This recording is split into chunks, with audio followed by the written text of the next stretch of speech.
What if I told you that your biggest business bottleneck isn't your strategy, your team, or your market? It's you. Specifically, it's your nervous system. When pressure is high, leaders crack, not because they're weak, but because they never learned how to lead from the inside out. And that's what we're talking about today on Marc Haine Live.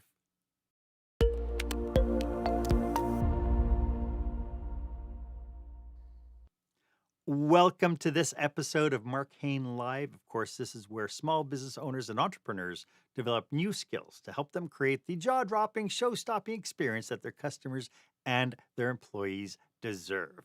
I am your host, customer and employee experience strategist, Marc Haine, and I'm really thrilled that you're here with me today because my guest today is the mental performance strategist, Darci Ecker-Popiel, effectively called Darci EPOPS. And today we're going to be pulling back the curtain on a problem that most leaders don't realize that they have: how stress, pressure, and mental fatigue are quietly sabotaging performance and their decisions and affecting their teams. If you've ever felt like you're juggling fire while walking a tightrope, this episode is for you. I do have one simple request, though. If there's somebody in your circle who could benefit from the insights that we're sharing with you today, please do them a favor and pass the link along. You know there are leaders out there who are stressed. Send them the link. It'll help them. And please make sure that you subscribe to this podcast. You know, every business owner and manager that I've ever met has been there. The pressure mounts. People are under that pressure. Your team's looking to you for directions, and all you can think of is, where did my brain just go? I mean, you've prepped, you've planned, and suddenly you're being reactive, you're unfocused, and the decision you just made, well, as soon as it comes out of your mouth, you're already second guessing it. So what's going on? Well, here's the thing that most leadership training skips, and that is performance under pressure. It isn't just about mindset. It's about your body, your nervous system, and your internal ability to stay clear-headed when it counts the most. And that brings us to our question of the day.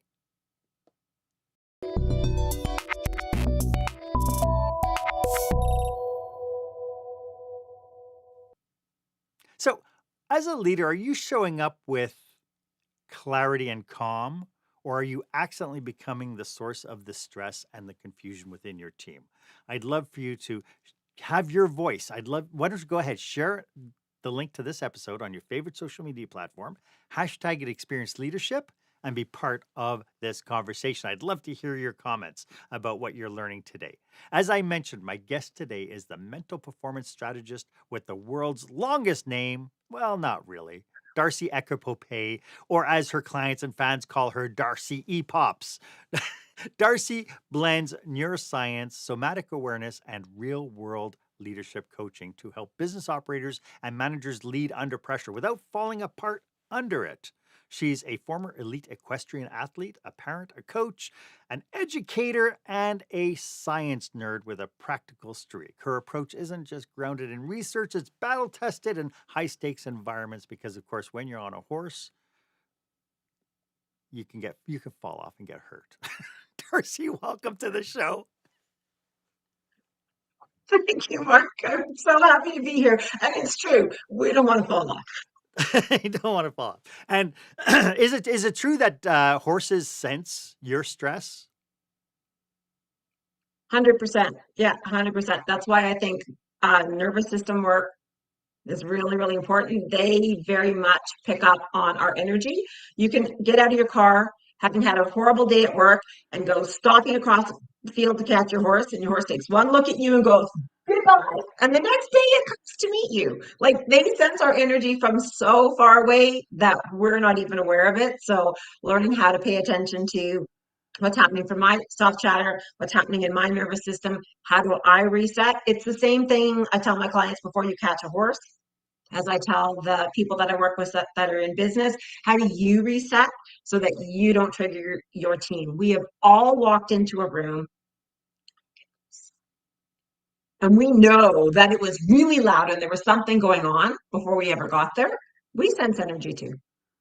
Yeah, essentially. So Darcy, before we get super deep into our topic today, can you just let the audience know how you serve, who you serve, how do you lend your superpower to the world?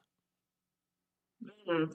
So I work with a really diverse number of people, but at the end of the day, every one of them, are trying to figure out, how do I stay calm? How do I maintain that clarity of focus when I'm showing up under pressure?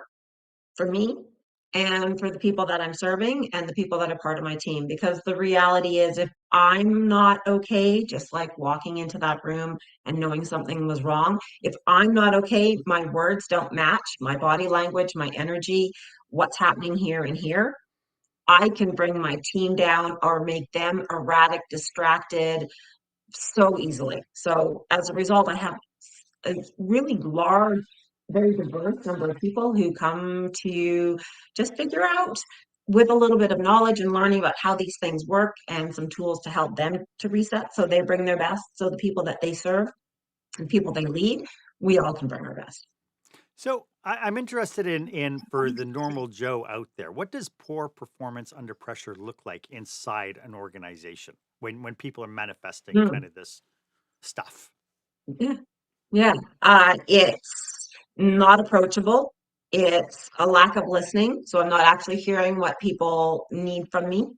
It's me being really frantic and hectic and losing track of what I needed to be doing. It's that sense of overwhelm. It's that sense of chasing 15 rabbits all at once and getting home at the end of the day and feeling like I accomplished nothing. And then going down one of those rabbit holes really, really deeply, beating yourself up, being rerunning that neural program of I'm not enough, I'm not good enough, or anger and frustration to the people that I work with.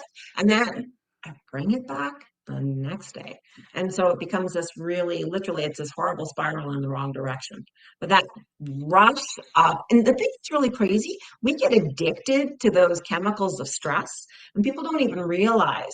We talk about this window of tolerance. And your window of tolerance should be really, really big. You should have the ability throughout your day. Some things might trigger you a little bit, but you never quite what we call red line. But in our world being so hectic and having so many demands and feeling that constant pull in a million different directions, we shrink our window of capacity. And our amazing biology resets, it recalibrates.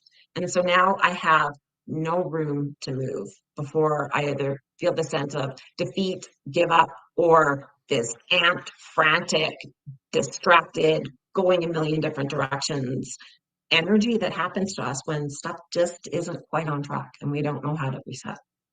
As you were saying that, I was picturing some conversations that I've had with entrepreneurs, and what you've just described is a Tuesday.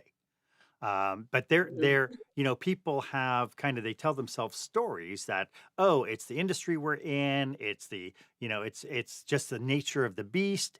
This is just normal.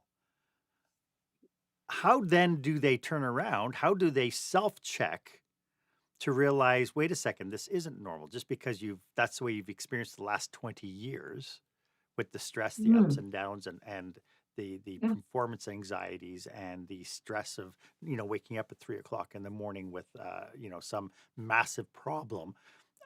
How do we start checking that maybe this isn't normal because it's what some people, that's all they've known? Hmm.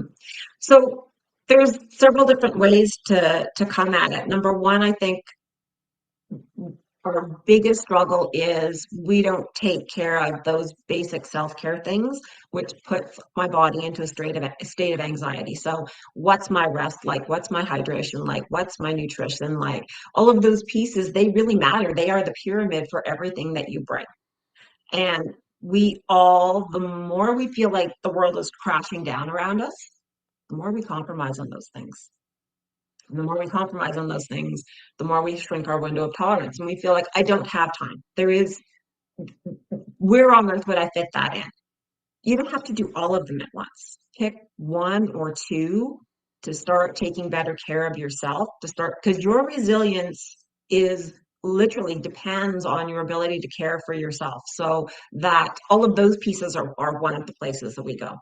then the other place that we need to look at is we need to look at what are the old stories, the old programs, the old things. Our society is very much scarcity, Mm, not abundance.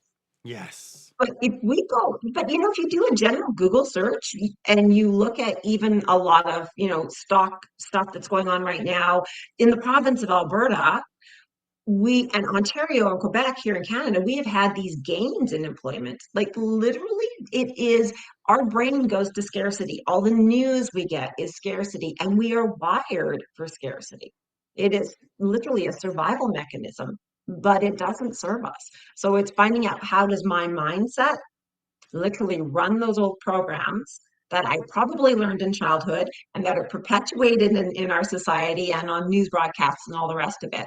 And I can change my lens. There's this really interesting brain region, and it's multiple spaces, and it's called your reticular activating system. We call it RAS.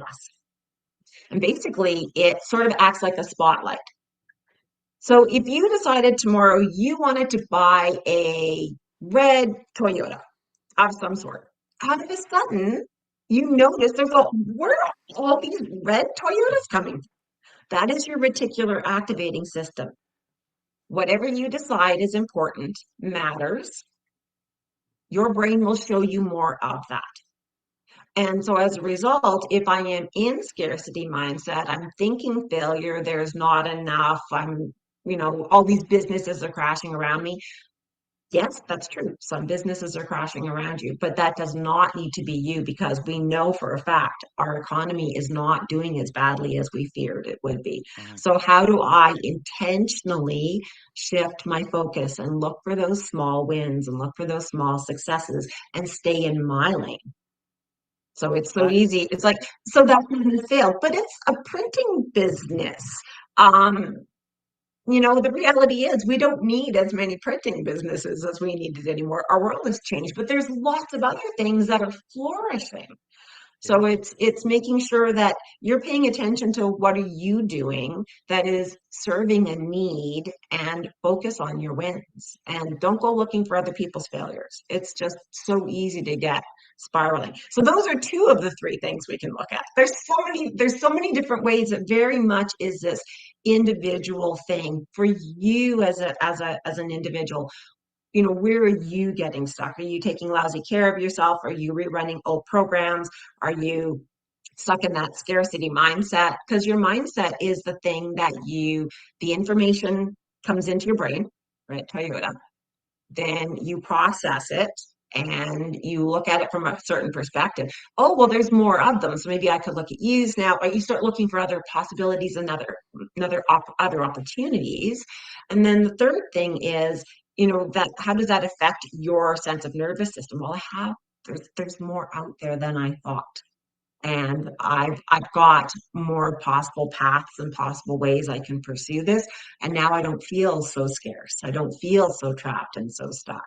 So there's a multitude of ways of coming at it. But at the end of the day, it is understanding a little bit about your brain and a little bit about your body and how that nervous system and that communication works.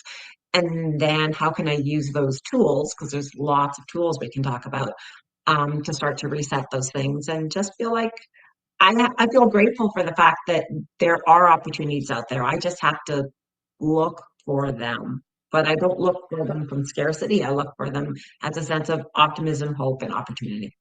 So what I'm hearing is that if you tell yourself a story, your brain will find ways to justify what you believe.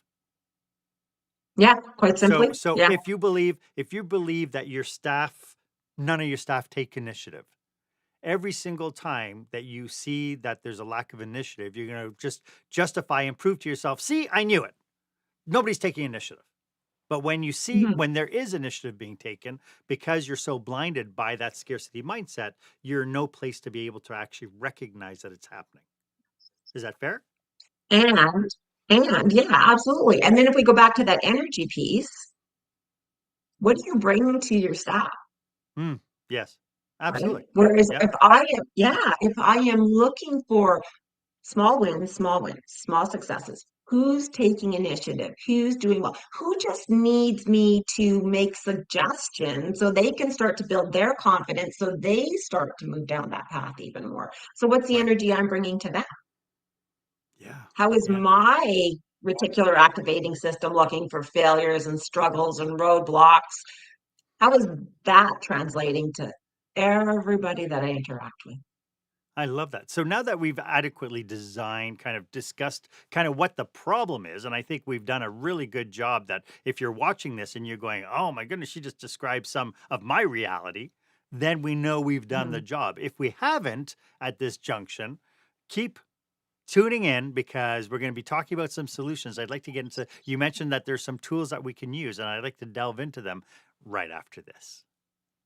When the spotlight shines on your business, are customers applauding or yawning? In other words, how is your business performing? Make your business a star with the new book, Lights, Camera, Action, Business Operational Excellence Through the Lens of Live Theater by Marc Haine. Marc uses his business and acting experience to help you see your business like a live show, so you can create a performance your customers will never forget. Buy Lights, Camera, Action today at your favorite online retailer or directly at marchaine.com. It's so interesting, Darcy, because as we're talking about this, like I do know that mindset is plays a key role in how we react to things.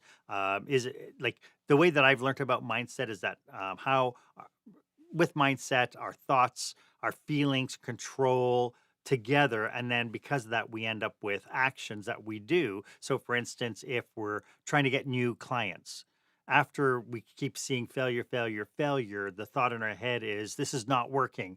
And I have to pay bills. And then so then your outreach becomes more desperate. And because it becomes more desperate, people are feeling that on the other side, and success is not there.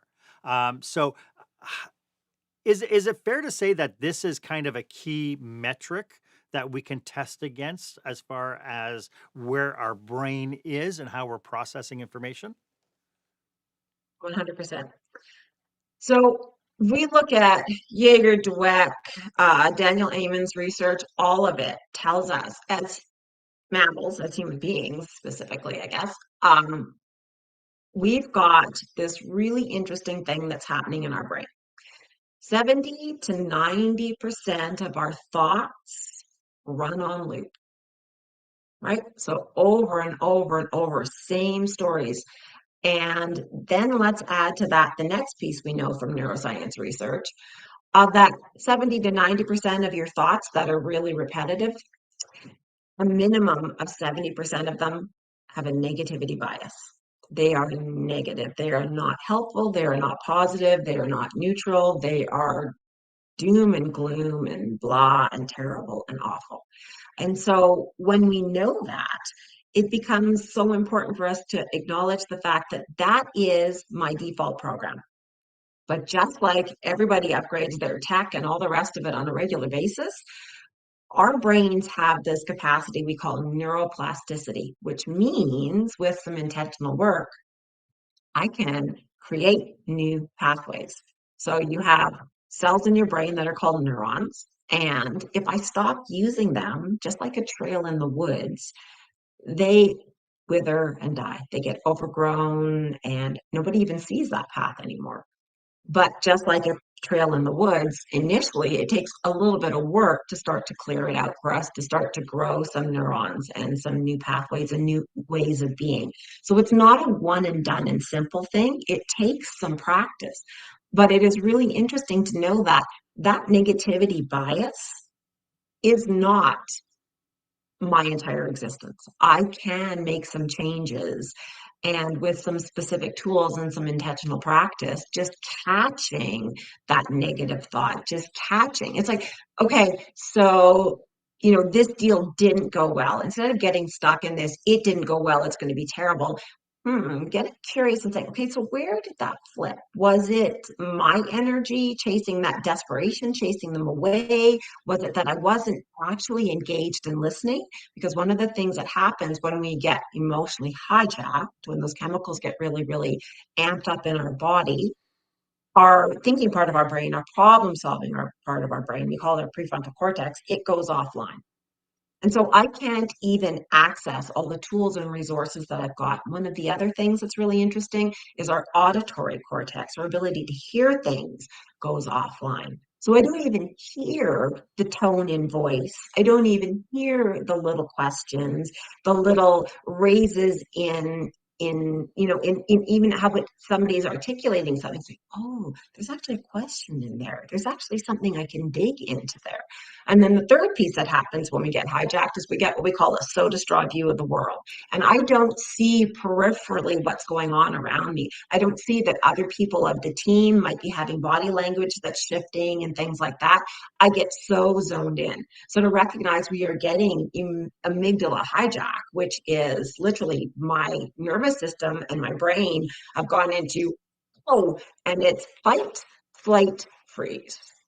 Mm. And none of that is serving me. So it's some of those real-time tools to reset and bring my nervous system back online, and then those tools to bring my capacity, my ability to handle those chemicals more effectively. And so knowing that, we've got all these fun old programs that are running in the background, I need to intentionally shift my focus. Use your reticular activating system. We got an interesting question. How do people become intentional in a crisis? It's so easy for people to Mm. revert back to their past behaviors. So, people who are intentional and trying to make a change, how do we stay intentional to the change that we want, even during Mm. crisis when everything else is just around us just seems to be falling apart?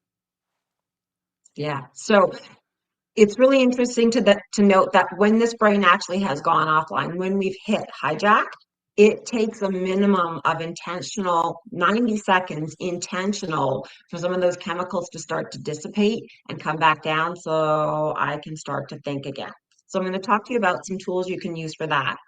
But the other thing that's really important to know is we know when most of the time when stuff is starting to amp, right? My energy is up, other people's energy is up. And I need to know in advance, how do I want to show up? Who do I want to be? Because that piece of me literally becomes a habit. My husband was hit by a drunk driver years ago. I got a call from some strange woman. Car is destroyed. He's lying in the ditch. There's blood everywhere. I've got two small children with me. And I said, you can come with me. Daddy can't look at you. You can put your hands on his arm and just wait. Firefighters and paramedic arrive and they say, there is a nurse on scene. I was like, where's the nurse? Where's the nurse? You're not a nurse? I'm like, I'm not the nurse. Like, I'm a St. John ambulance first aid instructor, but I am no nurse. And they said, why are you so calm? Like, why are you not losing your mind? Two things. Number one, I'm trained in an emergency situation or in a stress situation. I Mhm. have to regulate me so that I can actually process and think and not get hijacked. And number two, I have two small children with me. I have Yeah. an obligation to those around me to not escalate and make things worse. So there's two really important things when we think about crisis. Crisis can hit at any point in time. You have to have a really good sense of who you want to be in those moments. Like, and it's not just this, I sort of kind of want to be. Like, Right. really and truly feel it physically. Imagine scenarios and imagine yourself showing up in that place. The thing that's super cool about mental performance and neuroscience is we know your brain cannot tell the difference between what is real and what is vividly imagined. And that means pictures, sounds, smells. What am I feeling? You can start to script that way of being in advance. And it's not days and weeks of practice. It's those tiny little, something went wrong. How can I get curious about what went wrong? And how can I go back and rerun that through my brain and have it be differently? You can ask anybody about how their day was, and they will tell you every terrible, horrible, awful, dreadful thing that happened. And we just build that as part of our story and as part of our identity and as part of our environment and the people that are around us, instead of saying, this went well, this could have gone better, and this is how I could have been better. Well, better house, well, better house. I do well, better house constantly for myself, for my kids, for my clients. What did you do well? Because your brain with that negativity bias is looking for all the stories of all the doom, gloom failures. Well, hang on. It wasn't all bad. It never is all bad. Where is that opportunity to focus on who do I want to be? What did I do well? Like, what did I really do well? Even if it's tiny, how could I have been better? Right? Yeah. So that well better how is really important. And you can practice it literally. You're going into a meeting right before that meeting. How can I take 2 or 3 moments to readjust and reset?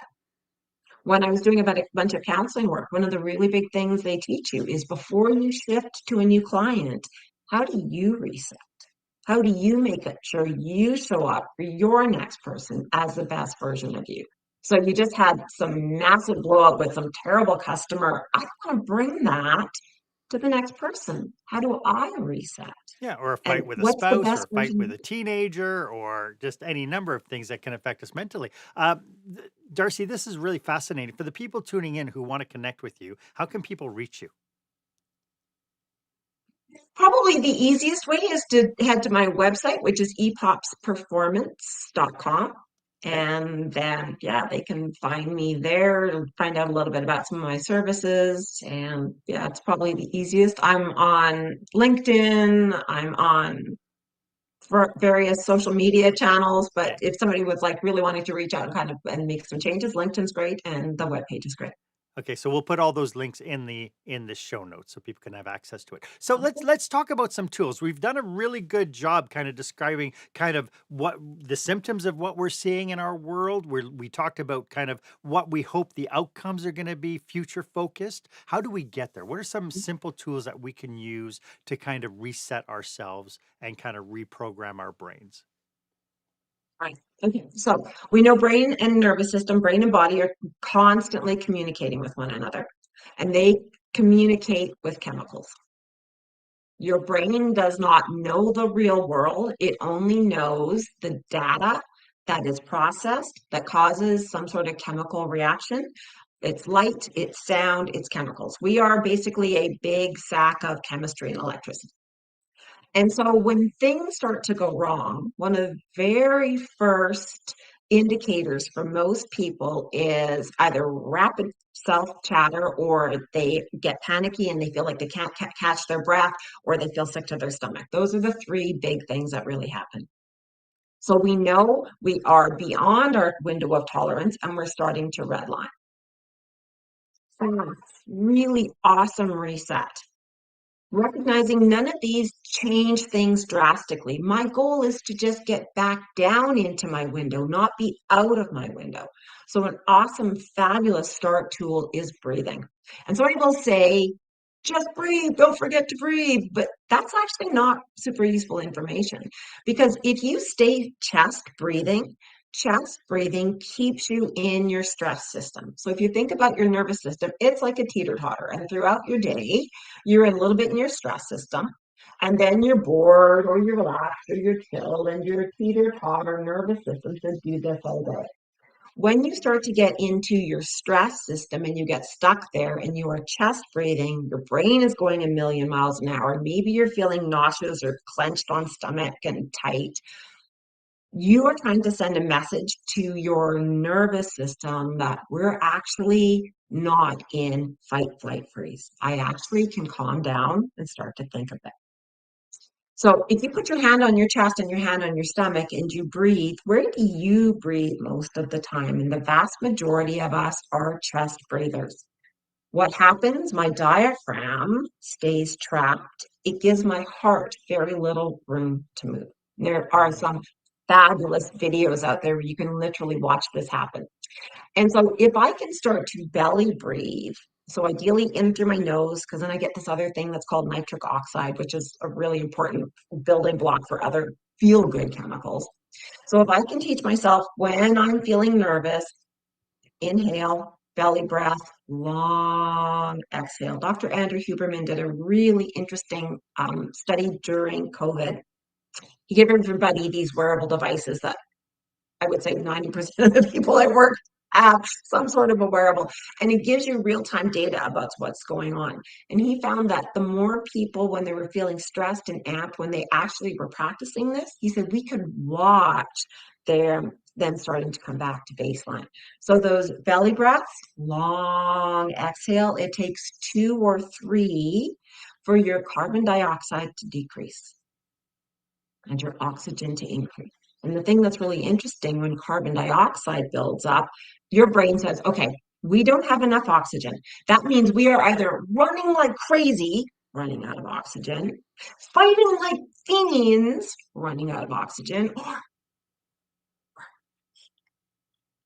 because we don't want them to find us. Either way, your carbon dioxide level has gone up, and all your brain knows is we have too much carbon dioxide, something's wrong. So if I can intentionally inhale through my nose, ideally, if we're really freaking out, sometimes it needs to be a mouth breath, but inhale through your nose and then long exhale, and you want a belly breath.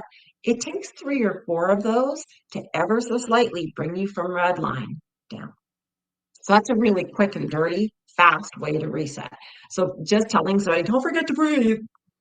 If they keep breathing here, it's not serving them. They are still staying in their stress system. Cortisol is still high, adrenaline still high. All those stress chemicals are still too high, and therefore my brain and body are getting bathed in it, and my brain's going. So we want to figure out ways that we can help ourselves reset. So that's a really quick reset. The second thing that's really interesting, that is really useful with our reset, is what is it I in particular want to be looking for, be paying attention to, using that reticular activating system. So lots of times with my clients, I will say, literally, what's your why? Like, who do you want to show up as? Who do you want to be in crises? And what's a word or a small phrase that reminds you of that? So again, instead of my flashlight, my reticular activating system, looking for evidence of chaos, disaster, and impending doom, I use that intentional word to quiet the chatter and to bring my focus back to a vision, a sound, some words, or even a feeling. What does it feel like in my body when I'm the best version of me? So, and again, this is where it becomes so individualistic. What resonates more for you? We talk about, people are they visual or kinesthetic? What kind of learner are you? What kind of thing resonates more deeply for you? What do you connect with more deeply? So when I do somatic work with people, we figure out for them what works best. But you can practice it yourself and find out. You had a fight with your kids, you got caught up in traffic, you're late to something. I don't like feeling this way. Actually, you get addicted to those chemicals. We get addicted to chemicals really quickly. That's where addictions come from. Whether it's, porn, food, drugs, working out, it doesn't matter. We all have these addictions. We also have addictions to stress chemicals. Everybody does. So how can I figure out, how can I reset that? How can I just feel a little less? So is it a word, a phrase, a song? I mean, that's why so often, before people go on stage to perform, they'll listen to some music, right? They've got their headphones on. We look at Michael Phelps, even as a swimmer, as an Olympian, listening to music. Music is huge for nervous system resets. So it's, what is that thing that for you resonates? So if this all was terrible and awful, and I have more than a couple of seconds, if I only have a couple of seconds, good breath work. If I don't, and that'll bring me down a little. If I don't have breath work, or if I've got a little more time, right? What's that? I know one person, one of my clients, she's working with some really very challenging people right now. She watches silly cat videos for 2 to 3 minutes. And she said, I just kind of shake my head and smile. And she said, it distracts my brain and pulls it back to, how do I want to feel? How do I want to show up? Mm-hmm. Because it's so easy to keep doom scrolling, right? I can Well, stay in that. I can keep searching. I need to take that reticular activating system and put it back on the thing that serves me. Red Toyotas or something else. yeah. It's so interesting as you're saying this, right? Because I tested myself one day. I had a temper tantrum at work one day. Lots of things were happening, and my mindset was, I don't know why my staff are screwing me like this. I had made a promise to my wife to be home for supper for the first time in ages, and then people called in sick, and the first time it was okay, fine. Second person called in, third person, I was absolutely livid, and I was so angry. I had to stick around. I had to text my wife and say I wasn't coming home for supper. By 7 o'clock, my brain was calm. We had had a great evening. Things were working out. I was able to pack up and get ready to leave. And I thought to myself, why was I so friggin' angry? Mhm. And what you've just described now, because part of that was my learning, that was my aha moment that, hey, wait a second, this is not who I want to be. I don't want to be this Mhm. stressed. And so now, Mhm. for me, it was like, how do I want to react the next time this happens? How do I want to recognize it before I go all persnickety and start throwing staplers across the room and getting pissed off at the world? Right. And Yeah. because of that, I thought, oh my goodness, now I have an example of what I don't want. And now I could take steps to move it forward. Once Mhm. we have that epiphany, how do we make it stick? Rehearsal, practice How it. so? Every tiny, every tiny opportunity you get, you have a hard conversation with somebody at home. You're really disappointed that, somebody said they were going to do something with you and they canceled last moment, and there's not even anger, it's feeling disappointed because our brain is really fast to make a story, Hmm. right? We all have had an argument with somebody and the argument ends. And 15 minutes later, oh, I should have said this, and then they would have said that. And it's Next so time. big. Yeah, next time you're going down, right? So the goal becomes, I don't want to be that version. Yes. So every tiny opportunity I get, again, it's clearing out that trail. It's building that new neural pathway. It's like, I Yeah. don't, I don't want to be that person. How would I have liked to have felt? What does it feel like to be that person? From this place, not from scarcity, not from they're not showing up, I'm being let down, not from that story. Who do I actually want to be?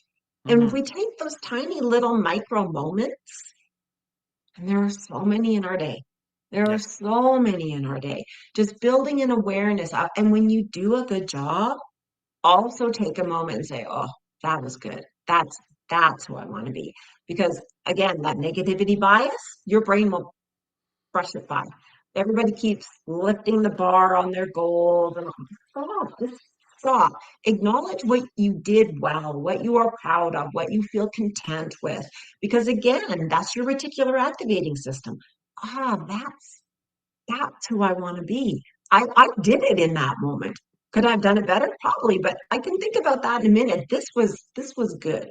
And our brain wants to search for the scarcity, the less than, the bad, the awful. So it becomes very intentional about building the awareness of where is my reticular activating system? What am I focusing on? How do I want to feel?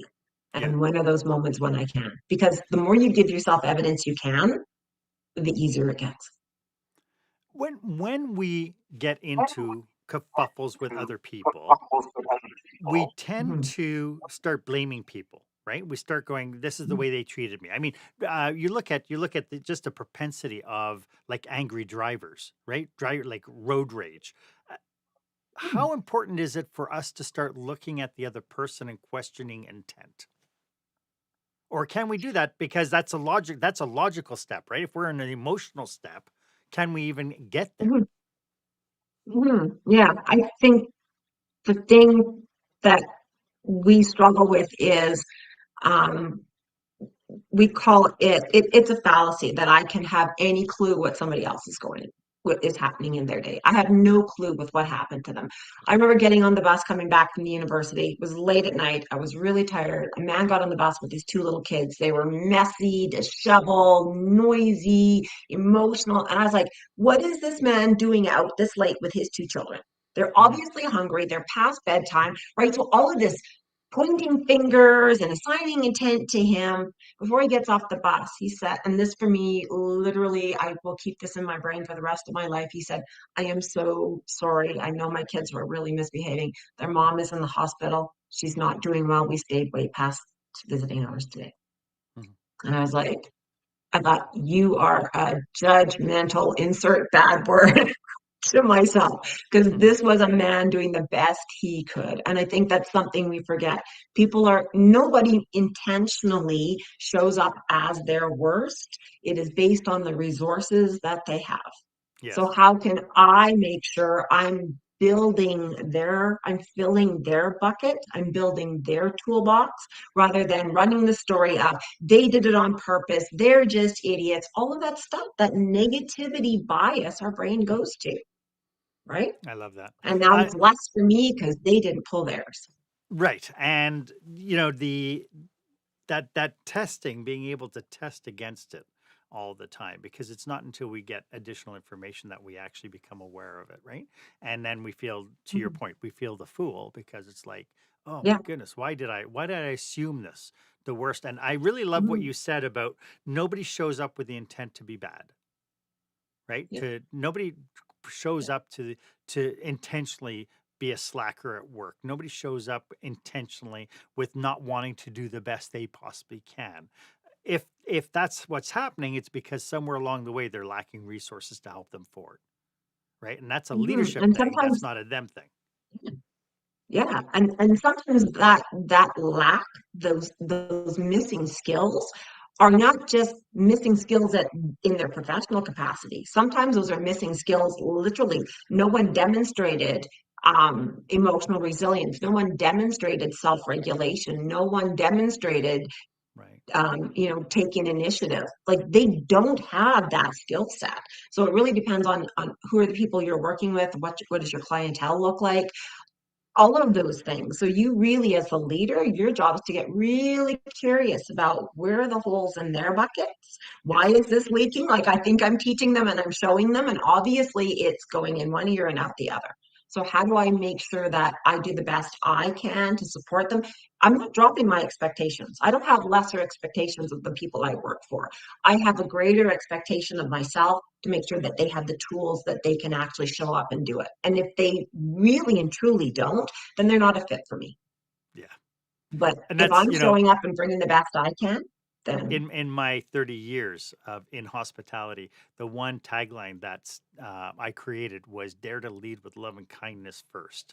Because if you contest against love and kindness first, then the yeah. cruelty of belief systems kind of gets set aside. It's like that's what I'm thinking right now is not love and kindness, right? And Mhm. and so Yeah, that for me personally, that's my test metric about how I'm feeling yeah. about something. And if I cross Mhm. that line, then I know, oh, I need to apologize. We need to fix this. We need to rebuild Mhm. that trust. When we come Mhm. back, I'd Yeah. like to talk about some cautionaries and pitfalls, because one of my fears is that people get information like this and they go, okay, starting tomorrow, I'm going to change.